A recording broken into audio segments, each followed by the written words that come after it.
The Tamil Nadu government has approached the Supreme Court, challenging a Madras High Court order that paused state laws on appointing vice-chancellors. The core issue: who should appoint vice-chancellors of state-run universities? The state government or the chancellor, traditionally the governor? The High Court's interim stay on state laws prompted an immediate escalation to the Supreme Court. This legal battle highlights the tension between state aspirations and central oversight in educational governance. The outcome could influence university governance across the nation. On May 21, 2025, the Madras High Court granted an interim stay on Tamil Nadu's amendments to vice-chancellor appointment laws. This decision came as a significant move in the ongoing tussle between state and central authorities over educational governance. The stay was prompted by a public interest litigation filed by K. Venkatachalapathy, a BJP functionary. His petition raised concerns about the legality and constitutionality of the state's amendments. The petition argued that the state amendments conflicted with the University Grants Commission (UGC) regulations of 2018.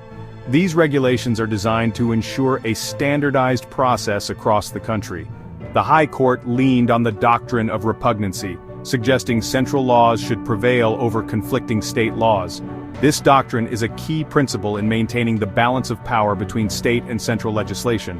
The court's interim order aimed to maintain uniformity and quality in higher education until a full adjudication. This move was seen as a step to prevent any potential disruption in the academic environment.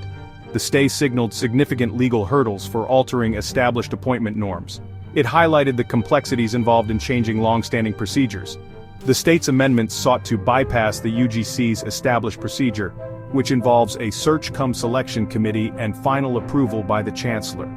This procedure is intended to ensure transparency and meritocracy in appointments. The High Court's decision emphasized the supremacy of national regulations in educational governance. It underscored the importance of adhering to a unified framework for higher education across the country. The stay left the state's legislative changes in a state of suspended animation, pending further judicial scrutiny. This interim order has set the stage for a detailed examination of the legal and constitutional aspects of the amendments. Tamil Nadu swiftly countered the High Court's interim stay, arguing it granted final relief prematurely. The state cited a 2014 Supreme Court judgment advising restraint in interim orders challenging legislative provisions. The government argued the High Court undermined state legislative authority without a full hearing. The petition was filed during the court's vacation period, which the state claimed did not meet the threshold for urgency.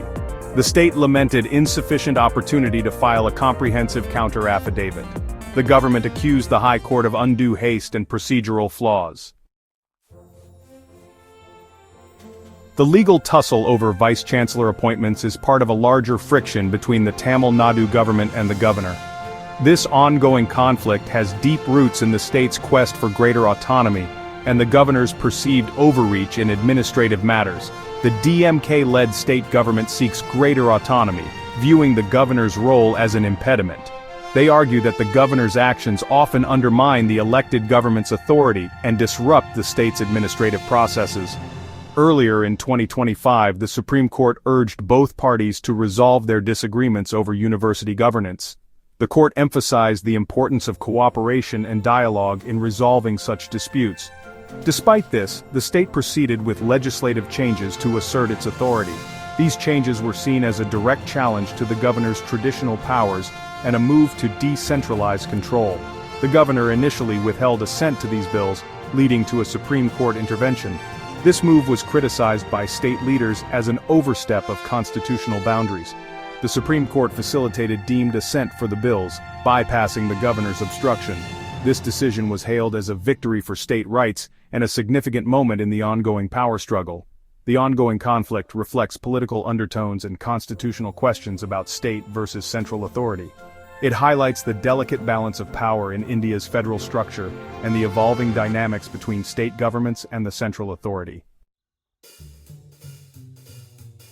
The Supreme Court case revolves around Tamil Nadu's legislative actions to reshape university governance.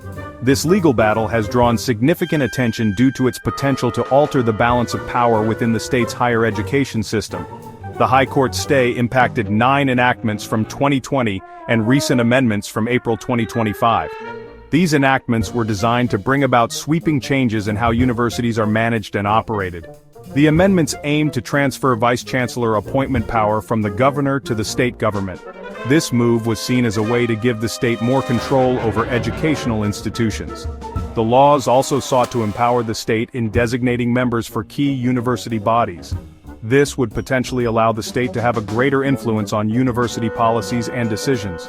The journey of these bills faced resistance from the governor's office, leading to a Supreme Court intervention. The governor's office argued that these changes could undermine the autonomy of universities.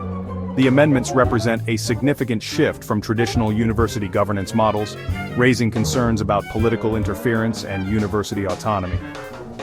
Critics argue that such changes could compromise the academic freedom and integrity of higher education institutions in Tamil Nadu.